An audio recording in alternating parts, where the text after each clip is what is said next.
தோசைக்கு தக்காளி சாம்பார் செஞ்சிகிட்ருக்கிறேன். அதுக்கு எண்ணெய் விட்டு பூண்டு, தேங்காய், கருவேப்பிலை தழை, தக்காளி கொஞ்சம் நிறையா இதெல்லாம் போட்டு வதக்கியாச்சு. அதுக்கப்புறம் கொஞ்சம் சோம்பு, சில்லி பவுட்ரு, கொஞ்சம் பொட்டுக்கடலை இதெல்லாமே போட்டு நல்லா வதக்கி ஆற வச்சு அரைச்சி எடுத்துக்கணும்.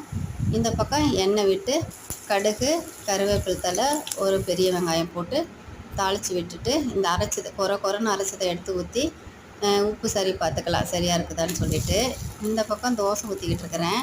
நேற்று மிக்சியில் அரைச்ச மாவு தான். சரி இட்லி ஊற்றலை, சரி இப்போது தோசை ஊற்றி பார்க்கலாம் அப்படின்னு 2வது இட்லி பாத்திரம் கழுவுறதுக்கு பயம். எப்போவுமே அடிக்கடி அதனால தான் தோசையே செய்கிறது. இப்போ சாம்பார் ரெடி ஆயிடுச்சு. உப்பு பார்த்தாச்சு, நல்லா இருக்குது. இந்த பொடிக்கு பதிலாக நீங்கள் எது வேணாலும் போட்டுக்கலாம். சாம்பார் பொடி போட்டுக்கலாம், இல்லைன்னா சிக்கன் பொடி போட்டுக்கலாம், இல்லை மட்டன் பொடி எதுனாலும் போட்டுக்கலாம். நான் வெறும் காஷ்மீரி சில்லி மட்டும் போட்டேன், அந்த பவுட்ரு மட்டும் போட்டேன். ஏன்னா கொஞ்சம் தோசைக்கு லைட்டாக இருந்தால் நல்லாயிருக்குன்ட்டு. ரெடி ஆகிடுச்சி, சாப்பிட்லாம்.